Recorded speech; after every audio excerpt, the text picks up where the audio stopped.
Good evening, Bapak, Nyonya, friends. Thank you for coming to our Singapore Writers Festival's dramatized reading of The Chair. Before we start off the dramatized reading, let me introduce to you the playwright of the show.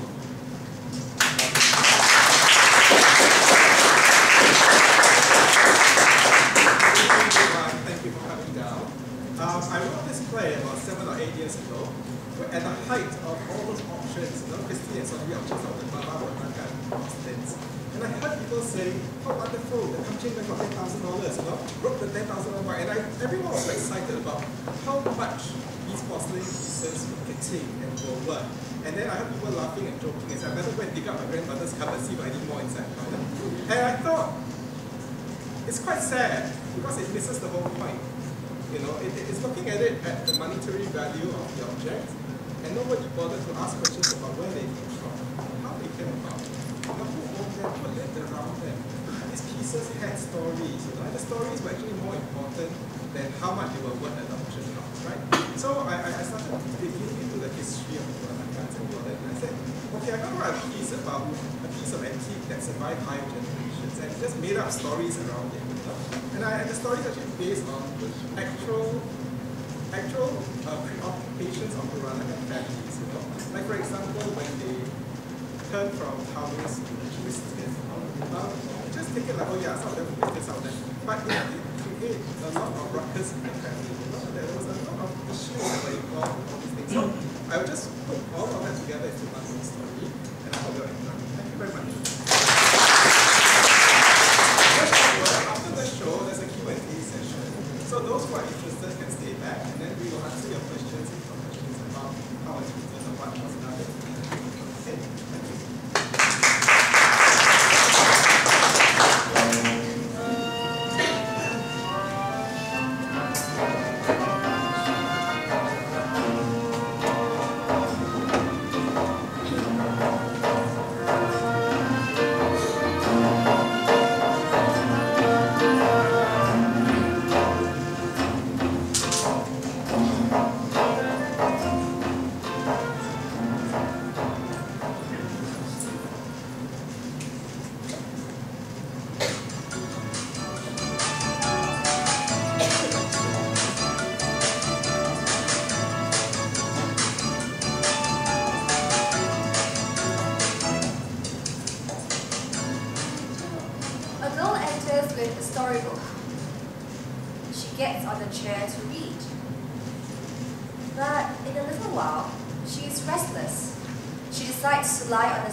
Swaths of white cloth with him. He starts wrapping the chair. The girl does not see him. Her mother comes out. Mother looks at what she is reading and smiles. The girl runs to join her in the corner to show her mother a passage in the book. The labourer stops wrapping the chair.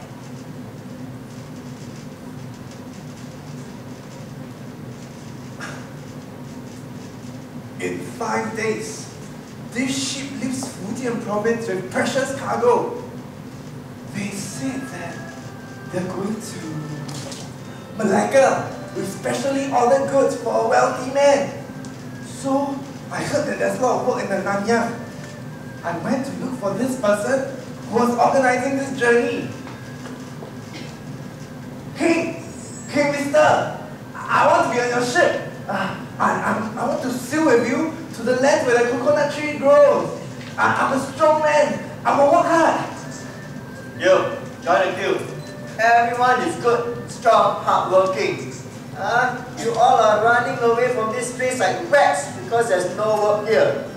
The floods ruined the harvest. People are starving. So now you all come to me for jobs? Where were you last year when I needed workers? Join the queue. So, I stayed outside his office for 2 whole days. 2 whole days it rained. But I just stood there. And then, I heard my name. Lim Ah Chun. Thank you. Thank you, sir.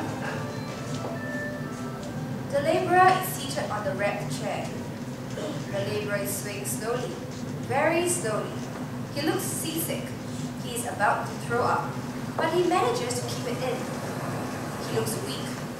He is writing a letter with a Chinese brush. He stops writing and reads it. My dear, we are 3 weeks at sea. It is not good. I hope I get to post this letter. Many men are getting sick. They say it's because we didn't have enough time to go to the temple before we sail off. But I think it's because of the food. Keep eating salted fish and salted vegetables. No fresh food. The sea is rough. Last night, the ship hit some rocks. I told my friend Wong, we are going to die. The fortune teller told me that I'm going to die far, far away from my homeland, from China. So this must be it. But Wong laughed at me. Stupid man. This is 1826. The boats nowadays are not made of paper, you know. It will survive a few rocks in the sea. I hope so. I want to see you and our children again. As it turns out, we were already near Malacca, and the boat did survive. But half the crew, they weren't so lucky. Some died of starvation, some died of disease. Crossfade to child sitting on mother's lap on one side of the stage.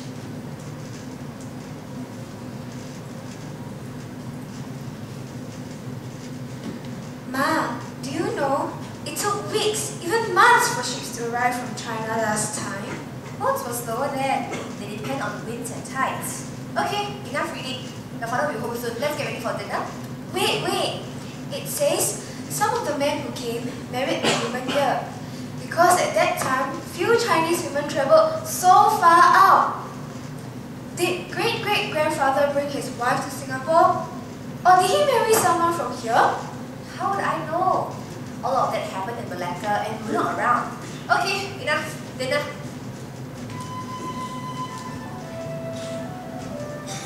Mother and child exit. Mrs. Lim Ah Chun makes her way to the chair.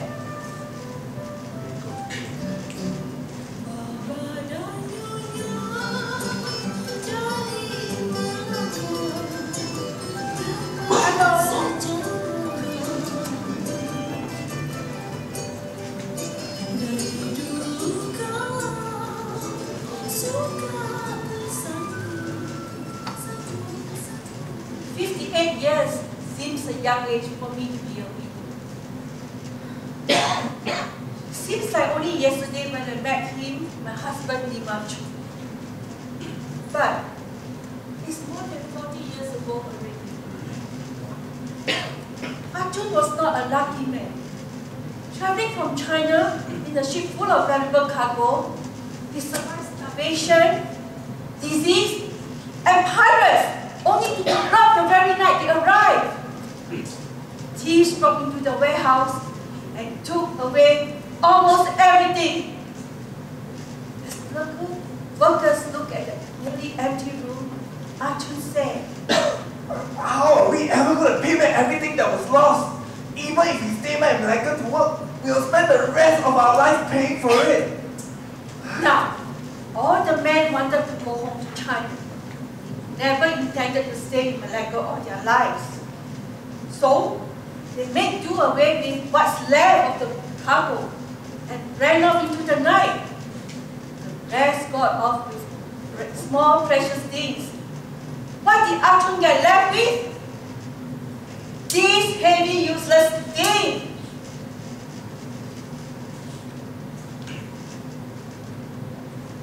The first time I saw Ah Chun, carrying his chair on his back.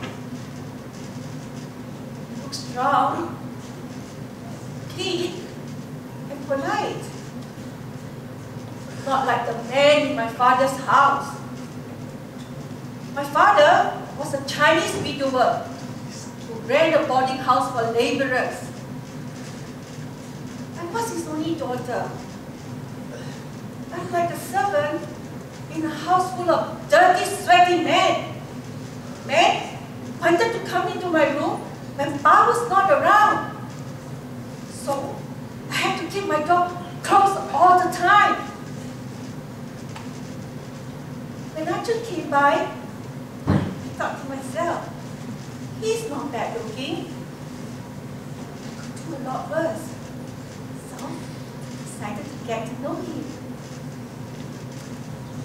Hey, you're not delivering that check? I've seen you dragging around for a few days. It won't be long before people figure out that you have stolen it. I was just laughing. So I was surprised when you started begging. Please don't report me. I'll do anything you want. I look around at the dirty chico-back man at my father's boarding house. Well, you have no choice. You have to marry me, take me away from this house, and I'll make sure you and your chair will be safe. Arjun gave it to my child without fight.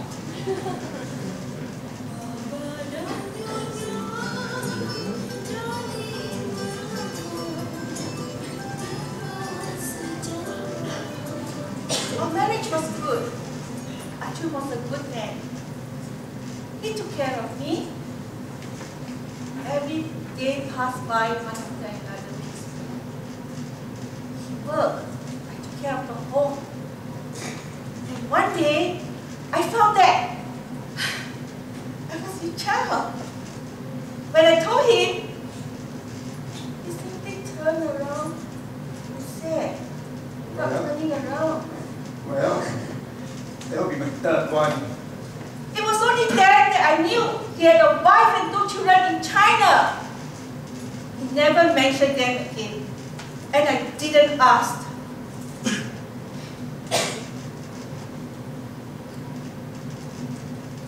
One day, years later, just after I had our 3rd child, as we were having dinner, Arjun said, The British have a port in Singapore. There's a lot of work there. I can make good money for us. "Is Singapore near China?" No, it's near Malacca, far from China. Okay, go lah.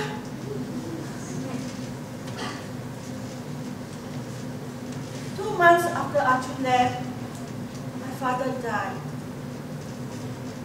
I sold away my father's house and I went off to Singapore with my 3 children.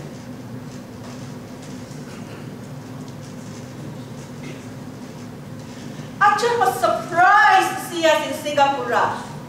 He was even more surprised when he saw the home that I bought with my inheritance.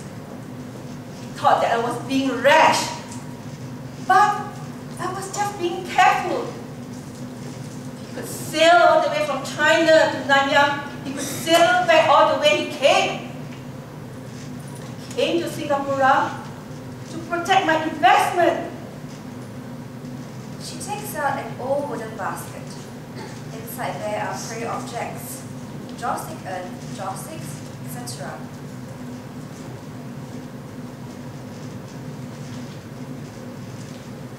I learned from other Chinese women how to make offerings to our ancestors, how to go temple and pray, and at home. I thought my Messiah would be more appreciative of me doing that. But the ungrateful wretch always complained. Why you always make things so complicated? Mrs. Lim packs the things back into the wooden basket as she speaks. But when I train our children to wish us long life, panjang-panjang umur, During Chinese New Year, I saw this Saya was very, very happy.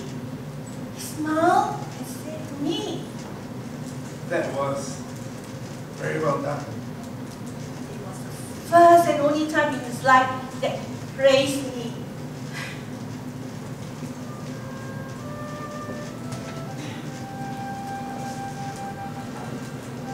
One day, I saw Choo planting a tree in the garden. He told me, When I was in China, we had trees like that growing in our garden. I thought by his actions it meant he had decided to stay here forever. My heart jumped with joy. But then he said, I want this tree to remind me that someday I have to go back to China to die.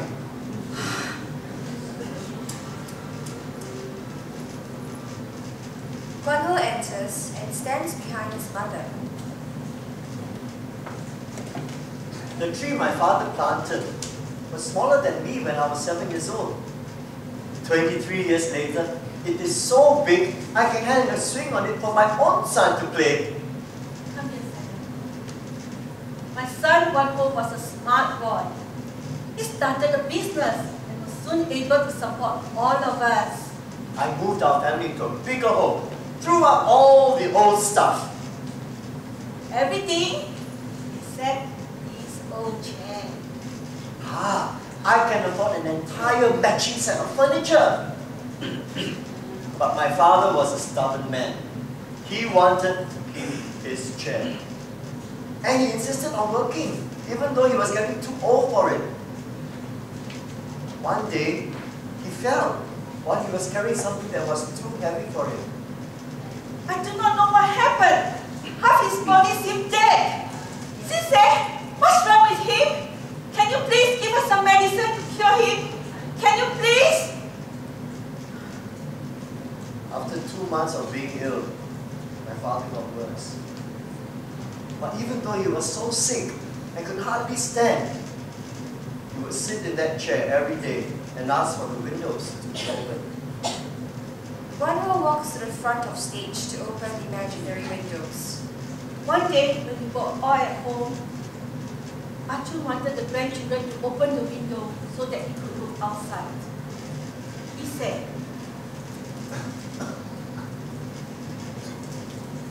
Do you know that China is in that direction?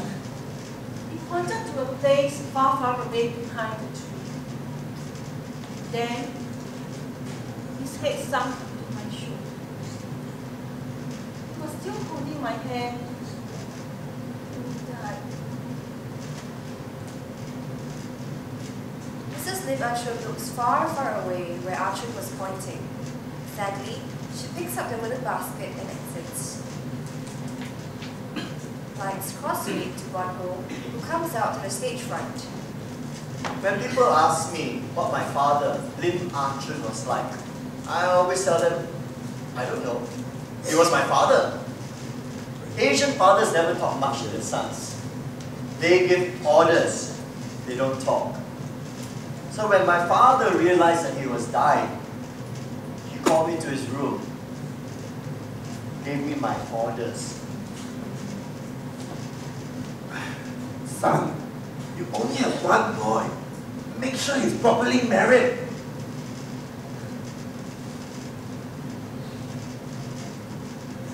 Guan sits in his father's chair, looking older. My father died over 15 years ago. I'm 45 now. And my son, Jonathan, is turning 25 soon. Still unmarried. And I am soon to be married for a second time. Aiyo, sakit ah! My first wife. Is it any wonder I went out and looked for a second wife? Someone sweeter. Sweetie sashays in, wearing a beautiful kabaya. She is sweet looking, but at tigers beneath. She flirts playfully with Guan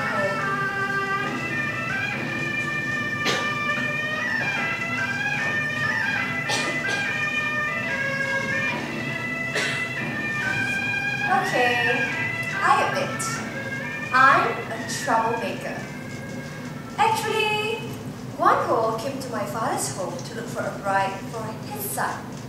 But I looked at this rich, capable man and said to myself, why wait for the fortune to pass down to the son and then wait some more for the son to pass down to me? I might as well go straight to the source. So, I flirted with the old man and became wife number 2. Old man? My second wife, a woman with a mind of her own. But Guan Ho smiles and looks at her doubtingly. What are you ogling at? If you're so free, go make me a cup of ginger tea. Guan Ho leaves obediently. Sui Lian talks to the audience. Many people thought that Peranakan girls were like wilting flowers, locked up in attics, doing our embroidery and bidding our slippers, waiting for a matchmaker to come and free us. Little do people realize that in the early days, we young women were prized possessions in families. There were so many men working in Singapore, and very, very few good girls to be married off. So we were guarded like treasures until a worthy man came along. When Wong Ho came to my parents' home, I decided that he was a worthy man. Why would I want to marry a clumsy, pimply teenager who knew nothing of life? Wong Ho speaks English. He built a business all on his own. He deals with Chinese workers, and he deals with the British who needed Chinese workers to work on their ships.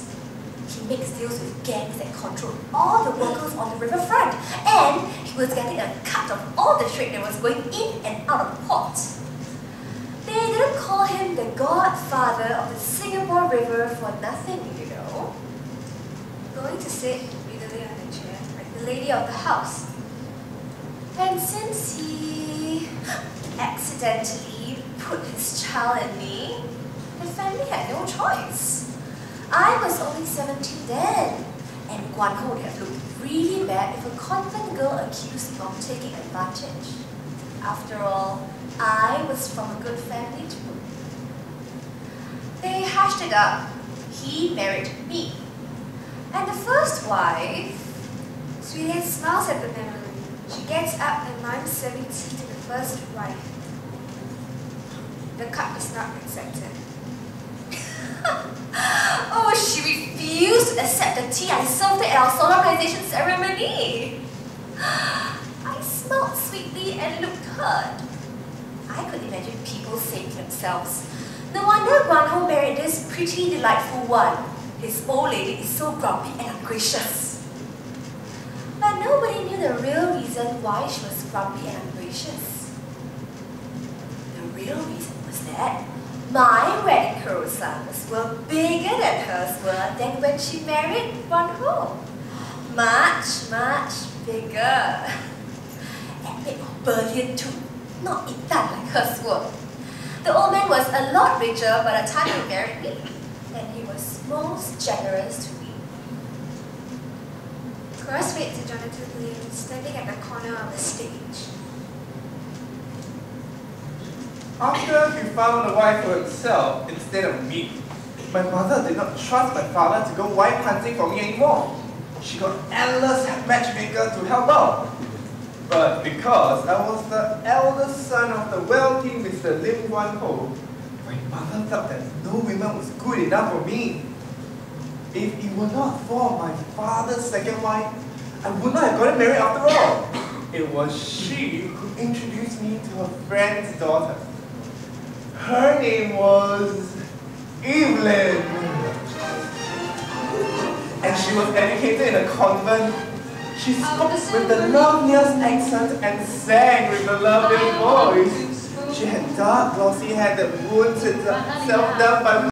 And even though she was from a good Peranakan family, she was often in those white, puffed-up English lace dresses that women of fashion increasingly wore.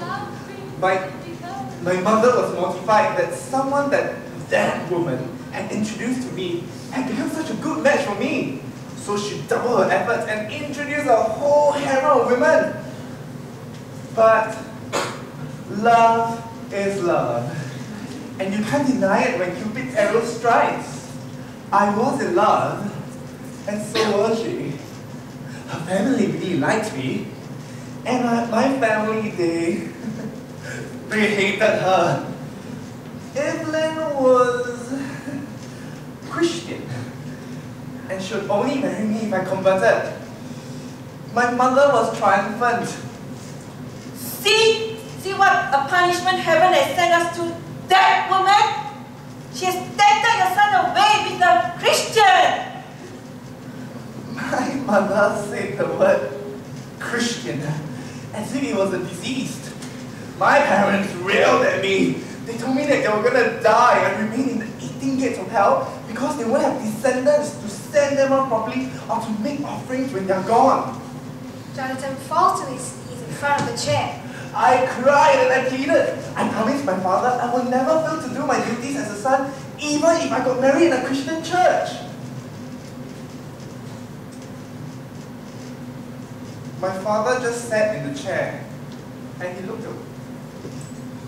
It was the first time in my life that I saw him cry. And even though my mother and father had been cold to each other since the arrival of the second wife, for the first time, I saw the two of them holding hands together in support of each other against my decision. I guess my controversial marriage did have some good side effects on their marriage after all. I married Evelyn to my parents' dismay, but fortunately for me, I had a bright, charming, and talented wife.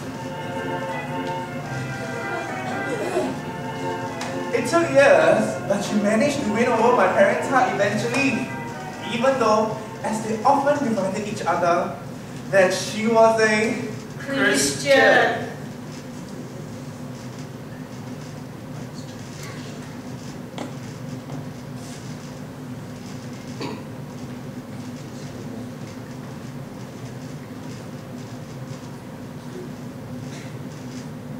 I hate that chair. I've always hated it. It was the source of so many bad memories and troubles for me. First of all, it was the favorite chair of my mother and father-in-law. It's like they took turns sitting on it. But that's no reason to hate a chair, right? Well, it's not really the chair.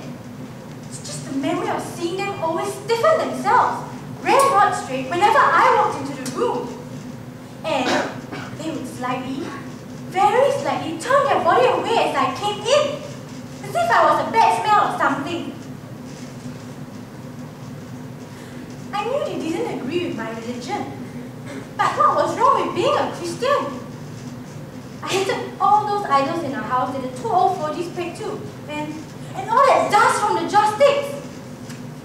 But I didn't make a fuss of it. But they did. They still bloody mean to me. Oops. Excuse me. I didn't mean to swear. Sister Teresa would have glared at me for that. You see, convent girls were prized as wives by some Peranakan families because they thought we were brought up correctly. We knew how to sit with our knees together and our ankles crossed. It was like insurance, if you know what I mean. Anyway, like the ficus plant that pushes its way through the concrete crack in the wall and grows into a tree, I slowly wore down their stubbornness and day by day made them appreciate me more and more.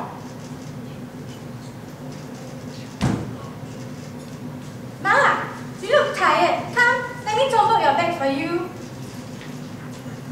Pa, you want a cup of longan tea? I bought the dried longan specially for you. Ma, your bak-chang so sedap. You must teach me how to make them. I'm so bad at cooking. Not like you. Just because we know how to cross our legs doesn't mean that we are helpless, you know. We convent girls also know how to have our own way. One morning, presented me with a puppy. An imported poodle! I've never received a gift from that man before. I was so touched. I finally felt totally loved in this family. In fact, my darling Jonathan had only earlier in the week bought me a whole set of lovely Victorian furniture for the large 6-bedroom home we lived in. He has made some money on a business deal, and he surprised me with furniture I had been eyeing. I felt that finally, everything was going right for me. So the next day, my lovely poodle frisking around in my heels, I redecorated. And of course, I threw out all the old things that didn't match all the new things in the house. We'll get rid of this, and this, and this, and this!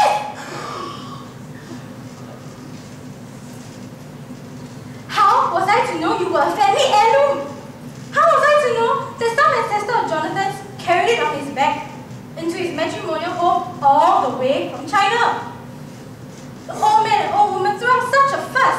They accused me of trying to sabotage the family heritage, and all the anti-Christian hatred in them welled up again.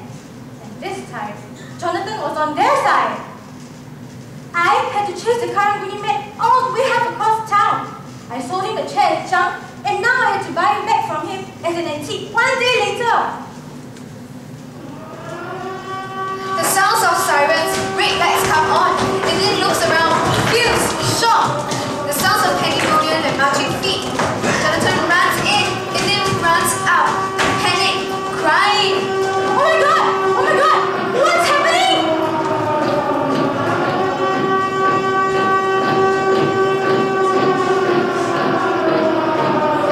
It was so sudden.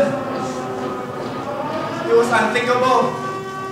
All my British friends at the club had been saying how invincible the forts in Singapore were. They were laughing and partying when all the countries around us were falling. And then it came. The Japanese invasion. When the Japanese rushed in, the colonial masters were looking in the wrong direction. They were probably looking in the crystal wine glasses and shouting, "Rule Britannia! Rule Britannia!" Huh. Wrap up all the valuables, put it in the servants' quarters, put a stack of boxes on top of it so that no one will see. But all our lovely Victorian furniture, how can we hide all of them? No time, no time! Just drag this chair to the servants' quarters and go! What? This chair? Do it, go! I have to make sure that the secret underground basement is unlocked so that we can go in. Just do what I say! Just go! I didn't think. I tied my jewelry boxes to my bag and just dragged the chair away. Most of the servants had run away in fear. The one or two who remained helped me with the old folk and the children. After we covered the chair with the sheet, rags, and old cartons, I went out because I heard my poodle yell. When I went into the garden, no! No! I saw my puppy lying motionless on the road. It was bleeding from its head. A troop of Japanese soldiers were marching away. Are you mad? Come They in! killed Snowy! They killed Snowy! I rushed out of my husband's arms and brought back my dead dog. Then there was a commotion from the back of our house. My husband ran back to find out what it was. I was in shock. I went to the backyard and started to dig a grave for Snowy. It's like I wanted to dig a hole big enough to bury this whole bad dream.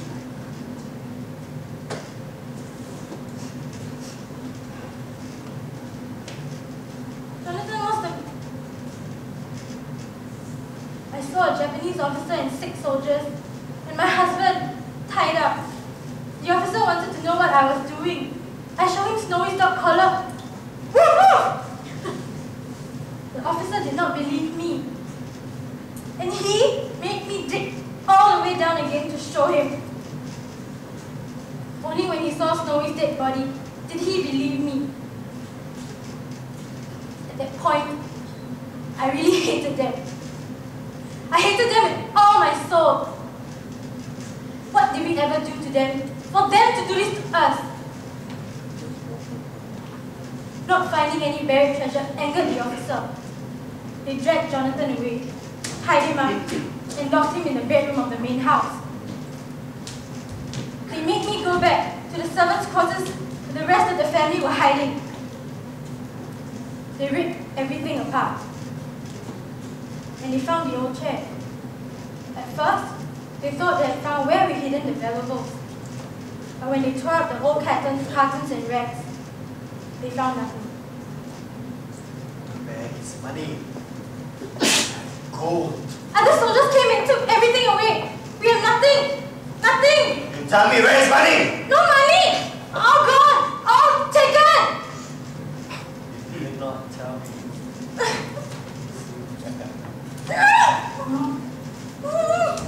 His breath was sour and his sweat smelled bad. I was so disgusted.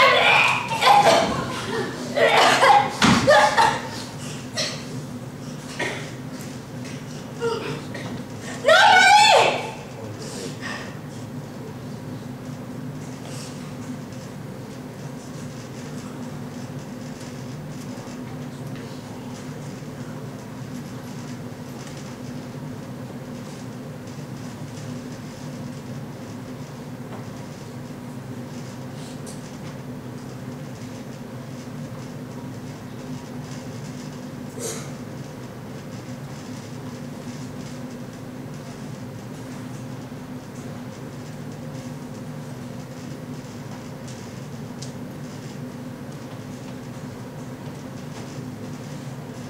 It takes forever for hard wood to burn, you know.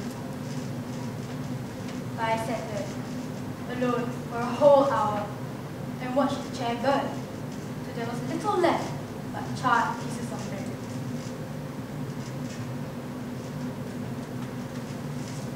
Later, I told the old folks that the Japanese did it.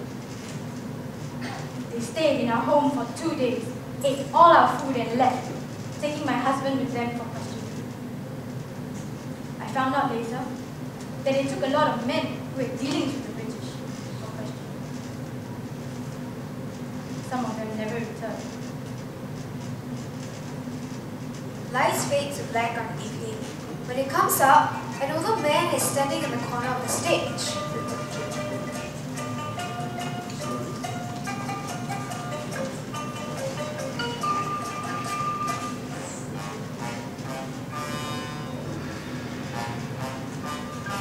When you've lived through a war, you remember everything. My mother and father, Jonathan and Evelyn, they survived the war. Not only did they survive the war, they survived with a lot of their wealth intact.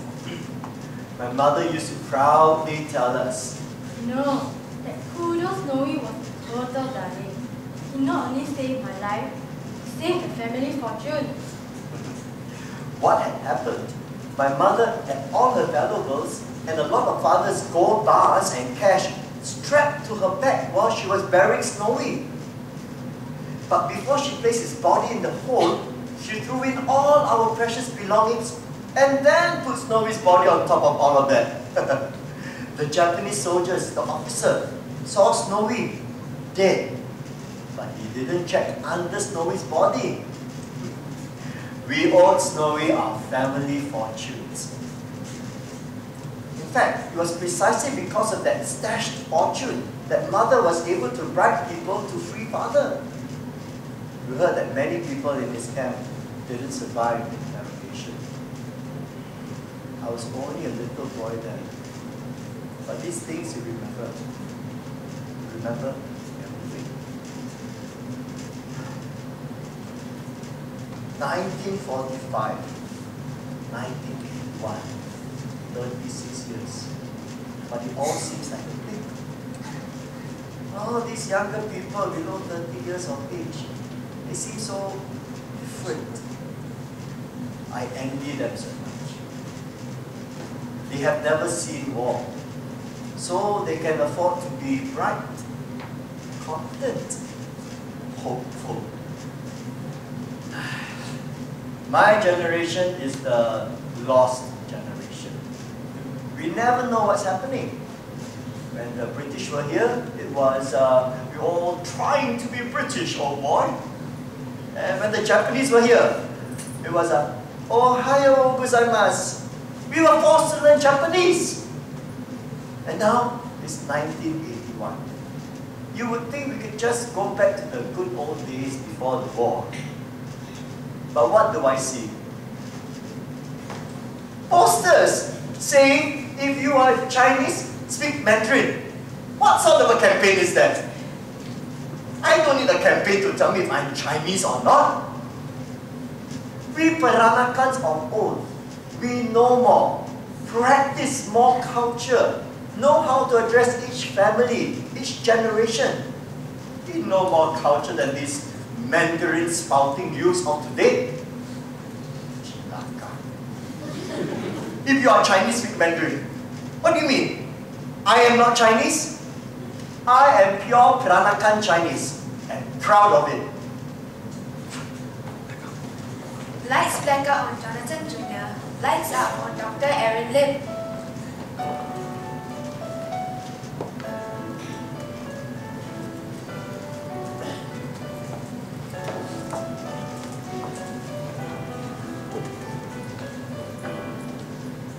When he was my age, that is 42 this year, my father became a Singaporean.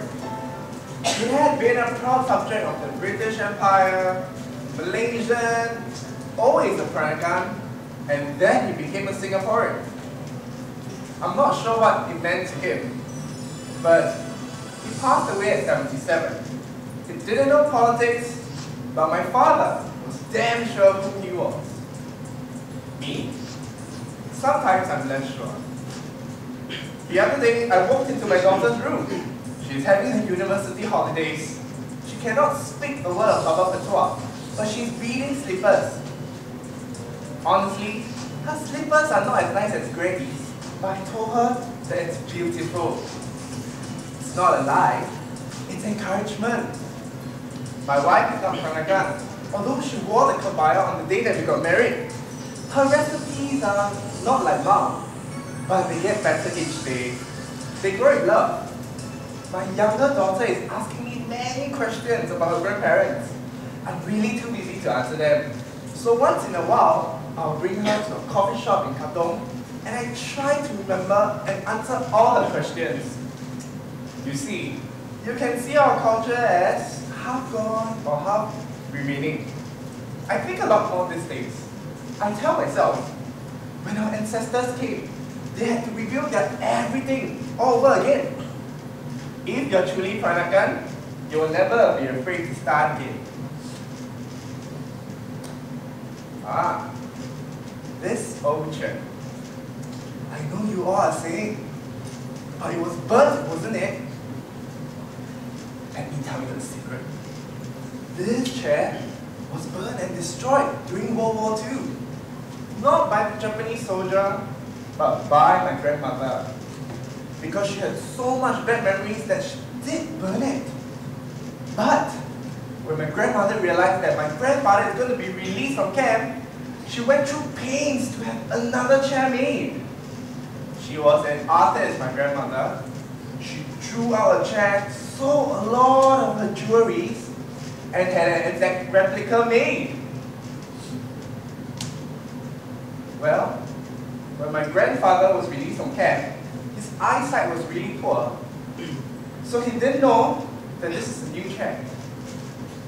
But he loved the new chair as he did the old one.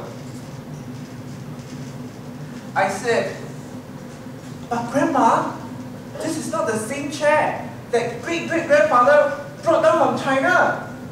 We Peranakans created everything from scratch again when we first came here. So I replaced the chair. It doesn't matter where the wood came from or how old or young the craftsman is. Like our culture, the new chair is beautifully crafted. Look at how beautiful the flowers and leaves are carved in the precious wood. It is a labor of love, and it will one day be as good as the old one. But it will become special only if we take the trouble to find out why it is important and never forget how to love it. It is the spirit and not the thing that makes it special. The mother and girl enter. The mother is Mrs. Aaron Lin, and the girl his daughter. Papa, let's go and eat. It's time for dinner. I'm eating soon tonight. Can smell from here already. Smells sedap.